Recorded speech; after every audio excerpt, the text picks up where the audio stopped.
하나님께서는 우리에게 주시는 말씀 시편 62편 1절에서 5절까지 말씀입니다. 자막에도 나와 있고 주보에도 있습니다. 제가 한 절, 여러분이 한 절 교독하도록 하겠습니다. 나의 영혼이 잠잠히 하나님만 바라며 나의 구원이 그에게서 나오는도다.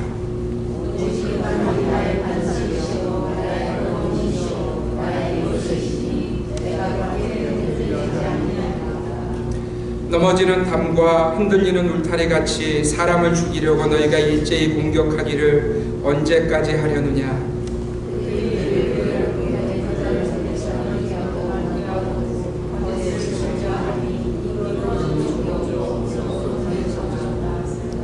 우리 함께 읽습니다. 나의 영혼아 잠잠히 하나님만 바라라. 무릇 나의 소망이 그로부터 나오는도다. 아멘. 어제 한국의 한 신문에 나온 뉴스의 제목입니다.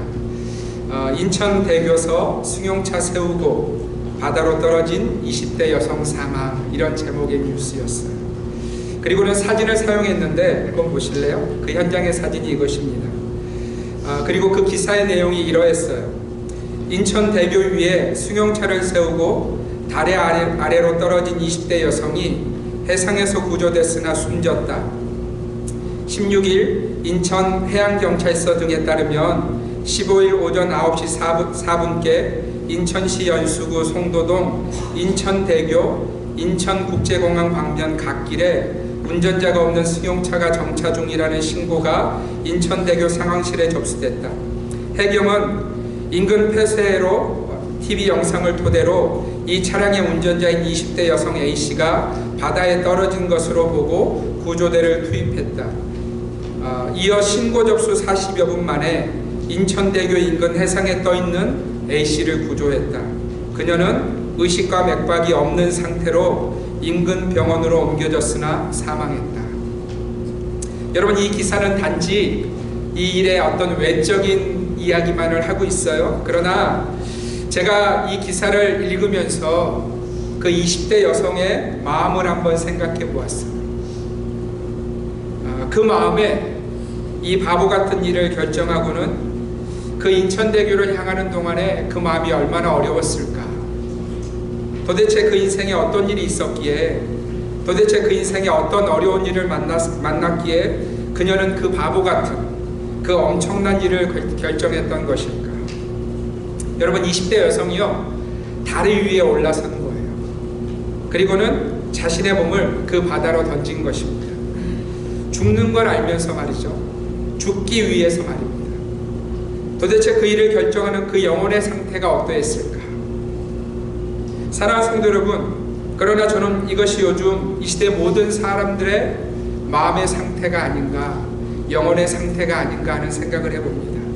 다들 열심히 살아요. 그죠? 아니, 열심히 살아왔어요. 그 인생의 무엇인가를 위해서 최선을 다해서 살아왔던 거죠. 그런데 어느 순간 보니 그 최선을 다한 그 인생의 일들이 자신을 채우지 못하는 것을 발견하게 되어지는 겁니다. 사랑하는 성도 여러분, 제가 언젠가 우리 자녀들에게 보여주었던 그 마약에 취한 사람들의 영상 기억나십니까? 마치 좀비처럼 길거리 한가운데 서 있는, 인생의 모든 시간이 멈추어버린 것 같은 그런 모습으로 거리를 배회하며 지금도 그들이 원하는 것은 오직 더 강한 마약 외에는 없는 그 인생들의 모습, 여러분 기억하시는지? 자신의 영혼에 마음 두지 못하고 오직 이 땅에 외적인 것에만 마음 두고 살았던 삶의 결론이 바로 그들의 모습이라고 그들이 스스로 증거하고 있는 거예요. 여러분, 이 비참한 현실을, 그 비참한 현실을 보여주는 그들의 삶이요, 이 땅의 지식을 배우지 못한 인생들이 아니었다는 것을 기억하시기를 바랍니다. 여러분, 그들의 직업이, 그들이 그렇게 망가지기 전에 직업이 뭐였었냐면 의사였고요, 변호사였고요, 어떤 사람은 잘 나가는 스포츠 스타이기도 했어요. 사실 세상의 사람들이 그토록 올라가고 싶은 자리에 그들은 다 올라갔었고, 심지어 이 세상의 사람들이 원하는 돈도, 그죠? 그들은 넘치게 소유했던 인생들이었어요. 그런데 그것이 그들에게 만족을 주지 못한 거예요. 여러분, 실상 그들의 모습을 보면 그들은요, 그들의 육체만을 돌아볼 뿐 그들의 영혼을 돌아보지 못했다는 거예요. 다시 한번 기억하십시오. 그들은요, 그들의 육체는 열심히 돌아보았어요. 육신적인 것, 이 땅에 이르는 열심히 마음을 두고 살았는데 그들의 영혼만은 그들이 돌아보지 못했다는 거예요. 세상을 사는 내내 육체의 일에는 온통 마음 두고 살았는데 정말 그들이 돌아보아야 했던 자신들의 영혼에는 마음 두지 못한 인생, 마음 두지 않은 삶의 결과를 그들이 만나고 있다는 것입니다.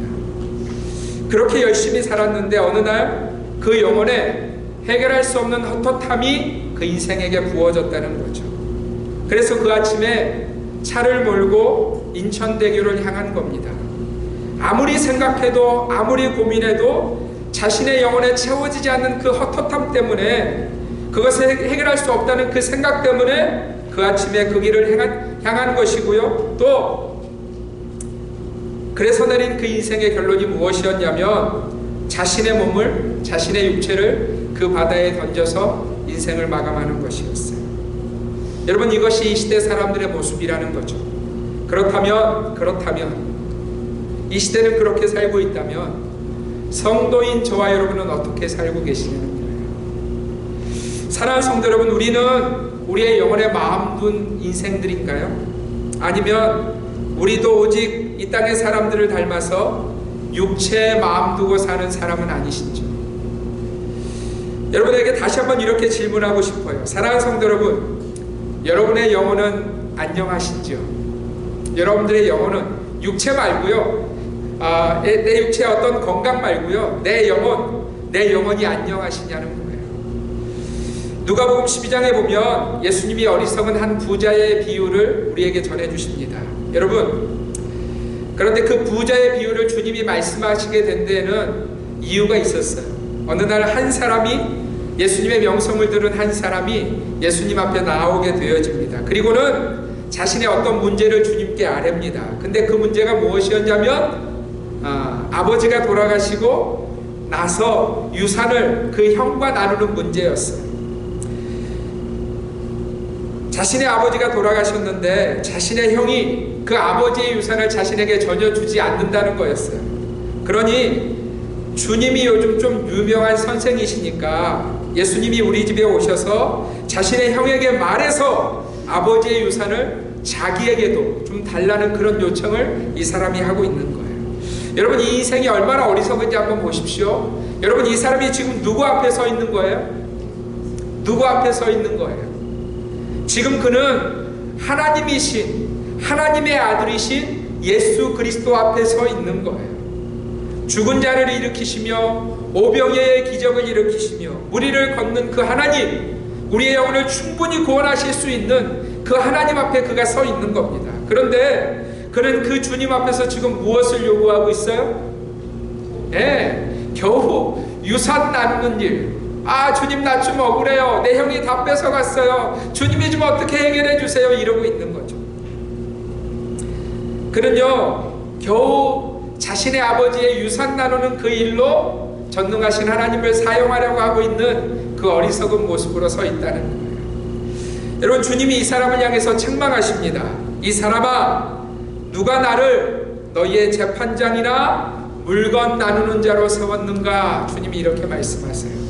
사랑하는 성도 여러분, 이 사람을 향한 주님의 반응이요, 그렇게 긍정적이지 않습니다. 그러면서 주님이 이렇게 말씀하세요. 누가복음 12장 15절 말씀 우리 함께 읽겠습니다. 시작. 그들에게 이르시되 삼가 모든 탐심을 물리치라. 사람의 생명이 그 소유에 넉넉한 데 있지 아니하니라 하시고. 여러분, 우리 주님의 말씀을 잘 들으시기를 바랍니다. 주님은 이 땅에서의 우리의 마음속에 있는 탐심, 이것을 물리치라고 말씀하고 계세요. 여러분, 우리 안에 종종 탐심이 생겨요, 안 생겨요? 이 땅의 물질에 대한 그 사모함이 생겨요, 안 생겨요? 여러분, 그것을 주님이 물리치라고 말씀하고 계세요. 그리고 주님이 이런 말씀을 하세요. 인생의 생명이 그가 얼마나 많이 가졌는지 혹은 적게 가졌는지로 결정되지 않는다고 말씀하고 있어요. 그러면서 그 사람과 그리고 그 주위에 있는 사람들에게 주님이 주시는 비유의 말씀이 바로 한 어리석은 부자에 대한 비유의 말씀이었어요. 여러분, 먼저 예수님이, 하나님이 이 어리석은 부자를 어떻게 부르고 계시는지, 이 부자를 어떻게 부르고 계시는지 한번 들어보시기 바랍니다. 우리 20절 말씀 함께 읽습니다. 시작. 하나님은 이르시되 어리석은 자야, 오늘 밤에 내 영혼을 도로 찾으리니 그러면 내 준비한 것이 누구의 것이 되겠느냐 하셨으니. 여러분, 지금 보세요. 하나님이 이 인생을 향해서 지금 뭐라고 부르고 계세요? 예, 주님 이 사람을 향해서 어리석은 자야 이렇게 말씀하고 있어요. 여러분, 이 하나님의 말씀은 저와 여러분을 참 어렵게 하는 말씀입니다. 왜냐하면 여러분, 지금 이 순간, 주님이 지금 어리석다고 말씀하시는 그 순간, 이 순간은요, 부자가 하나님을 만나고 있는 순간이에요. 여러분, 인생이 언제 하나님을 만나게 되어집니까? 언제 하나님 만나게 되어지죠? 기도할 때. 할렐루야. 우리 집사님은 기도할 때라고 얘기하시지만 대부분은 우리 삶이 어쩔 수 없이 주님 앞에 서게 되는 순간이 언제예요? 네. 우리 육체의 호흡이 끝나고 나서 주님 앞에 섰을 때 우리가 전능하신 하나님을 만나게 되어진다는 거예요. 인생에게 주어진 삶의 시간들을 다 지나고 난 이후에 이 사람이 하나님을 만나게 되었다는 것입니다. 그런데 그 순간에 하나님이 그 인생에게 뭐라고 말씀하고 계세요? 어리석은 자야. 여러분, 이 사람의 이야기를 한번, 저와 여러분들의 이야기를 한번 끌어와 보시기를 바랍니다. 우리가, 여러분, 여기서 목사님 나는 영원히 살 겁니다, 나는 뭐 요즘 120세 뭐 얘기하는데 그건 뭐 내 이야기 아닙니다, 나는 한 1000세 2000세 뭐 이런 분 안 계시죠? 이렇게 생각하는 분 안 계시죠? 우리 인생이 언젠가는 다 마칠 것이라는 것을 알고 계시죠? 여러분, 우리 인생이 다 그렇게 인생을 마치고 전능하신 하나님 앞에 섰는데 하나님께서 저와 여러분에게 말씀하시기를 어리석은 자야. 여러분, 그것만큼 절망스러운 이야기가 어디 있어요? 제가 상상해 봤어요. 제가 주님 앞에 섰는데 주님이 저를 향해서 어리석은 자야. 야, 이것만큼 두려운 이야기가 없더라고요. 그런데 여러분, 그러면 이 사람이 주어진 인생의 시간을 어떻게 살았는지 우리가 좀 확인해 볼 필요가 있어요. 여러분, 누가복음 12장 16절 우리 함께 읽겠습니다. 시작. 또 비유로 그들에게 말하여 이르시되 한 부자가 그 밭에 소출이 풍성하매. 여러분, 이 사람이 부자였어요. 그죠? 부자였는데 또 그 소출이 풍성했다는 거예요. 여러분, 이 땅에서 사람이 일하지 않고 수고하지 않고 소출이 풍성한 방법이 있을까요? 없을까요? 없어요. 없어요. 아마도 이 사람이 소출이 풍성하기 위해서 땀을 흘렸을까요? 흘리지 않았을까요? 많이 흘렸을 것 같아요. 이 소출의 풍성함을 위해서 그는 아마도 새벽 일찍, 다른 사람보다 훨씬 일찍 일어나지 않았을까? 그렇죠. 아마도 그는 하루 종일 그 밭에 마음 두고 산 인생이었을 거예요. 그런데 여러분, 그 마음을 둔 결과가 무엇이었냐면 소출이 풍성했다는 거예요. 심지어 여러분, 얼마나 많은 소출을 거두었는지 이 사람이 어떤 일을 결정하냐면, 이미 창고가 있었는데 소출이 너무 많아서 그 창고가 비좁은 걸 발견한 거예요. 그래서 뭐 하죠? 창고를 일단 헙니다. 그리고 이 소출이 다 들어갈 만한 엄청나게 큰 창고를 그 인생에 짓습니다. 여러분, 잘 들어보세요. 누가복음 12장 17절과 18절에 보면 그 사람이 이렇게 행합니다. 우리 함께 읽습니다. 시작. 심중에 생각하여 이르되 내가 곡식 쌓아둘 곳이 없으니 어찌할까 하고, 또 이르되 내가 이렇게 하리라. 내 곡간을 알고 더 크게 짓고 내 모든 곡식과 물건을 거기 쌓아두리라. 사랑하는 성도 여러분, 이 인생이 지금 열심히 살고 있어요? 열심히 살고 있지 않아요? 열심히 살고 있어요. 정말 눈코 뜰 새 없이 그 인생에 열심을 다해서 살고 있는 거죠. 이 땅의 기준으로 보면 여러분, 이 인생 칭찬받을 인생인가요? 아닌가요? 칭찬받을 인생이에요. 얼마나 열심히 살았는지. 그리고 그는 그 인생에 열심을 낸 만큼 뭔가 열매를 거두고 있는 것처럼 보입니다. 아마도 이 땅의 사람들이 다 원하는 그 삶, 이렇게 살아야지 하는 삶을 그는 살고 있었다는 거예요. 그리고 여러분, 이 사람이 마지막으로 그 창고를 지어놓고 하는 말을 한번 들어보십시오. 우리 19절 함께 읽습니다. 시작. 또 내가 내 영혼에게 이르되 영혼아 여러 해 쓸 물건을 많이 쌓아 두었으니 평안히 쉬고 먹고 마시고 즐거워하자 하리라 하되. 여러분, 이 사람이 지금 어떤 단어를 사용하고 있는지 한번 들어보세요. 내 영혼아, 내 영혼에게 이르되. 여러분, 지금 그가 이 땅의 수고를 무엇을 위해서 하고 있다는 거예요? 자기 영혼을 위해서 하고 있다는 거예요. 그죠? 그냥 아침부터 일어나서 괜히 땀 흘리는 게 아니에요. 괜히 남보다 덜 자는 게 아니었어요. 누구를 위해서 하고 있는 거예요? 내 영혼을 위해서 하고 있는 거예요. 나를 위해서 하고 있는 거예요. 그리고 그는 그 수고의 결과물들을 보면서 야, 이제 됐어. 이제 됐어. 아, 이제 됐어. 이제는 내가 좀 쉬어도 될 것 같아. 이제는 좀 땀 덜 흘려도 될 것 같아. 뭐 이런 생각이 그 마음 가운데 가득했다는 거예요.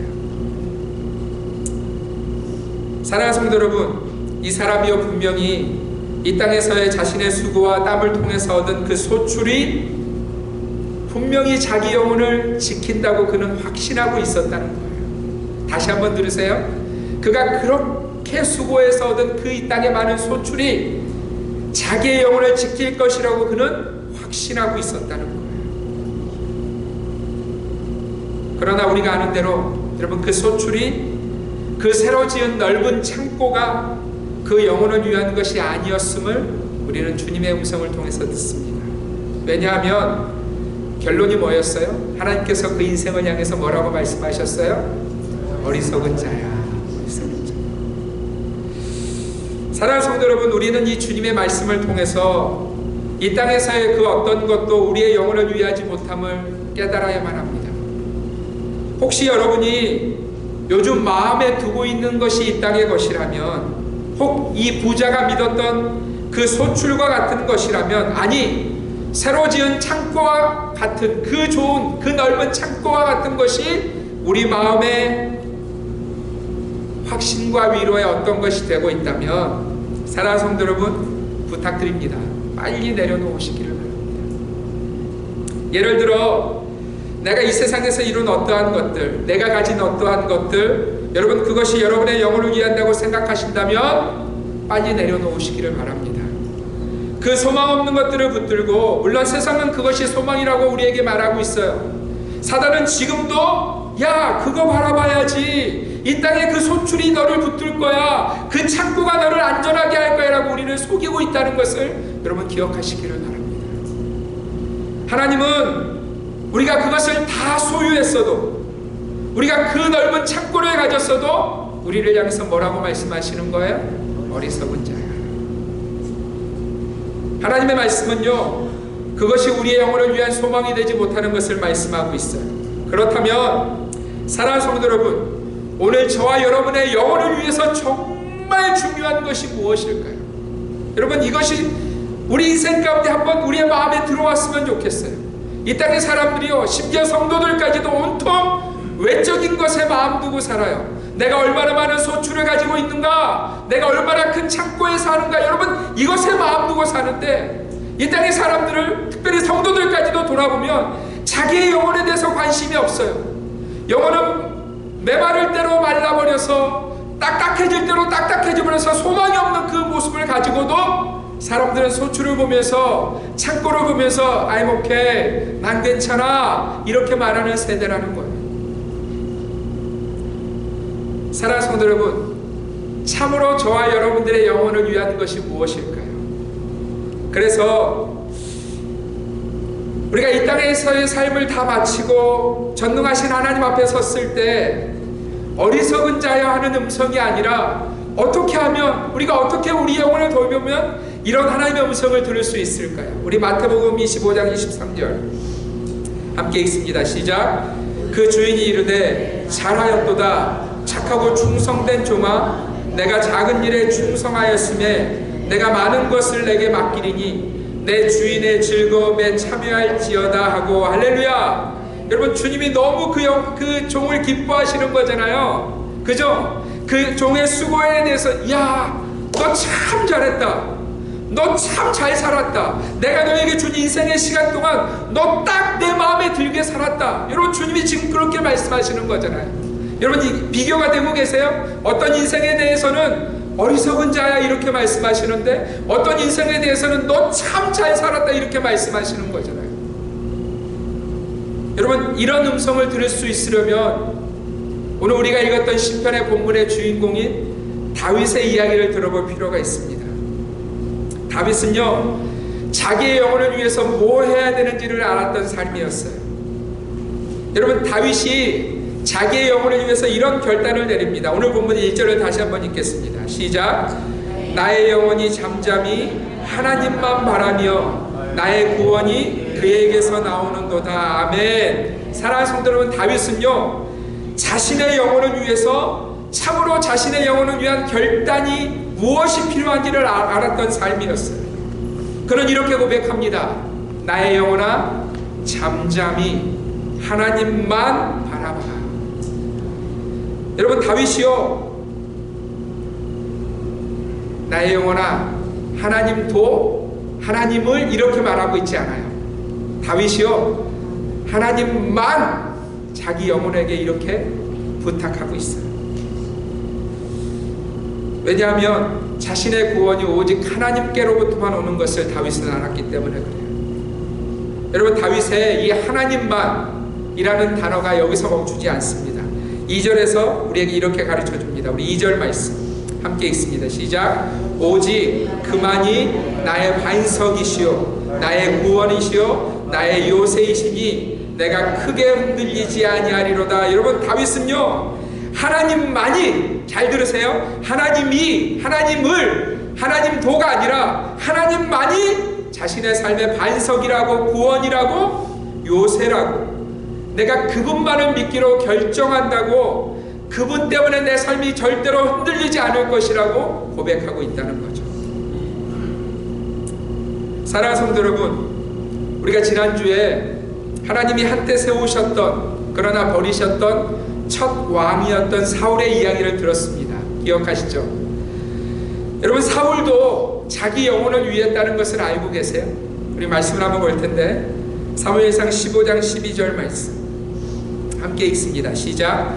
사무엘이 사울을 만나려고 아침에 일찍이 일어났더니 어떤 사람이 사무엘에게 말하여 이르되 사울이 갈멜에 이르러 자기를 위하여 기념비를 세우고 발길을 돌려 길갈로 내려갔다 하는지라. 여러분 지금 보세요. 사울이 지금 뭐 하고 있냐면 갈멜에 이르러 자기를 위하여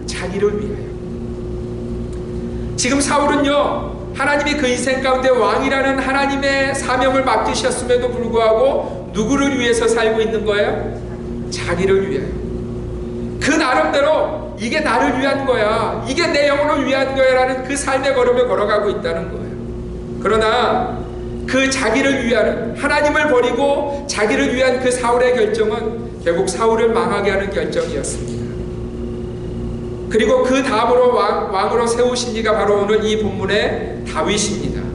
여러분 다윗이 참으로 자기를 위해서 뭐 하고 있어요? 다윗은 계속해서 하나님만 바라보겠다고 선언하고 있어요. 여러분 이 다윗의 결정, 하나님만 바라보겠다는 그의 결정이요 그의 삶에 구체적으로 드러납니다. 그거 그냥 말만 했던 것이 아니에요. 여러분 다윗의 인생에 사울이라는 존재는 참 어려운 존재였어요.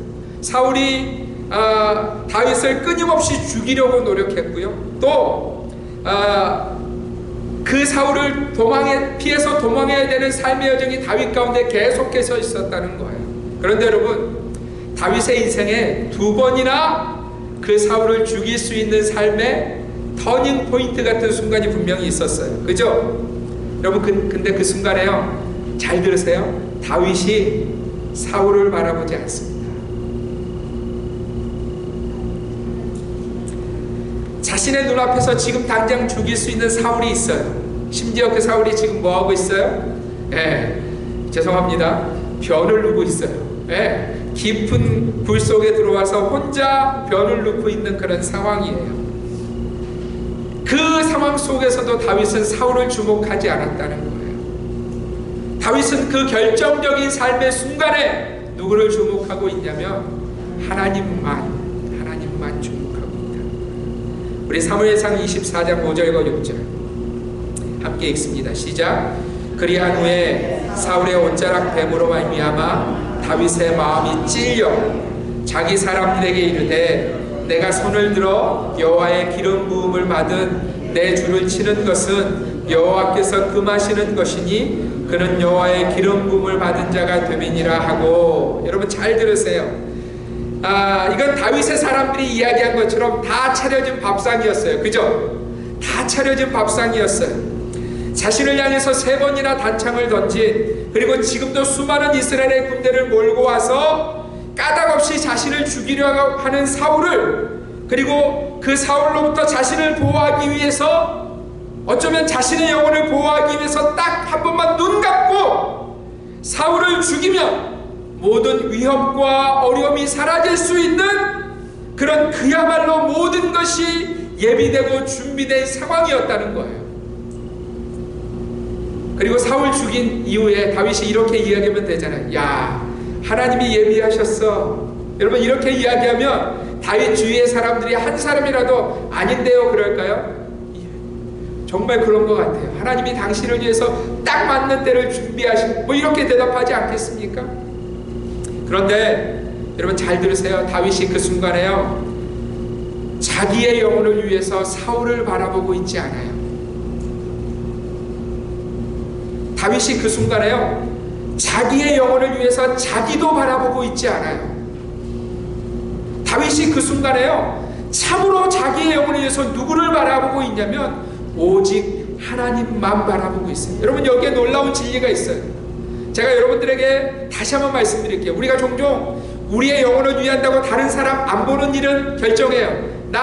너 만나면 계속 마음 속상하니까 나 너 안 보고 말아, 뭐 이런 생각을 해요. 그죠? 그래서 사울은 안 보기로 결정하는데, 대부분의 사람들이 뭐 하냐면 자기의 영혼을 위해서 자기를 그토록 주목해요. 뭐가 나를 위해서 좋은 거야? 뭐가 내 마음에 편한 일이야? 여러분 자기의 영혼을 위해서 누구를 주목하냐면 자기 주목하는 일을 멈추지 않는 세대가 이 시대의 모습이라는 거예요. 그런데 여러분 다윗은요, 자기의 영혼을 위해서 누구를 주목하지 않았어요? 자기를 주목하지 않았어요. 끊임없이 고생하고 있는, 심지어 이방의 왕 앞에서 미친 척하며 침을 흘려야 되는 그 자기의 모습을 그가 알고 있잖아요. 그 비참한 모습을 알고 있음에도 불구하고 다윗은요 자기를 주목하지 않아요. 사랑하는 성도 여러분, 여러분 스스로를 주목하지 마세요. 그것이 나를 위한 것이라고 착각하지 마세요. 참으로 내 영혼을 위하는 자는 누구를 주목한다고요? 하나님만 주목한다고요. 사랑하는 성도 여러분, 세상은요 온통 자기를 위한 기념비 세우는 일에 이 땅을 허비하고 있어요. 그죠? 이 땅의 시간을 허비하고 있어요. 문제는 성도인 저와 여러분들이에요. 사랑하는 성도 여러분, 우리는 참으로 우리의 영혼을 위한 인생들이 되시기를 주님의 이름으로 부탁드립니다. 우리가 착각하지 않았으면 좋겠어요. 우리가 이 땅에 세운 우리의 창고를 보면서 착각하지 않았으면 좋겠어요. 우리가 어느 날 내 수고와 땀을 통해서 이런 소출을 보면서, 그 많은 소출을 보면서 착각하지 않았으면 좋겠어요. 오늘 다윗처럼 이런 고백으로 우리의 삶의 여정을 걸어가시기를 주님의 이름으로 부탁드립니다. 나의 영혼이 잠잠히 하나님만 바라며, 나의 영혼아 잠잠히 하나님만 바라라. 오늘 그런 의미에서 여러분, 우리의 영혼을 위해서 참으로 위하는 것이 무엇인가를 하나님이 신약을 살게 하셨던 사도 바울의 고백을 통해서 들을 필요가 있어요. 여러분 고린도후서 5장 8절과 9절에 보면 바울이 이런 이야기를 합니다. 함께 읽겠습니다. 시작. 우리가 담대하여 원하는 바는 차라리 몸을 떠나 주와 함께 있는 그것이라. 그런즉 우리는 몸으로 있든지 떠나든지 주를 기쁘시게 하는 자가 되기를 힘쓰노라. 아멘. 여러분 사도 바울이요 지금 자기 영혼을 위해서 무엇이 가장 좋은 것인지를 말하고 있어요. 심지어 바울은 나 차라리 내 몸, 내 육체 떠났으면 좋겠다. 이 육체 그냥 벗어버리고 하나님 나라 들어갔으면 좋겠다. 지금 바울은 그것이 자기 영혼을 위한 것이라고 고백하고 있는 거예요. 몸이 중요하지 않다는 거예요. 이 몸은 결국은 벗어버릴 것이기에 그는 몸으로 있는 그동안에도 무엇 하겠다고 결정하냐면 주를 기쁘시게 할 것이 무엇인가? 나 그거 힘쓸 거야. 바울이 그렇게 고백하고 있어요.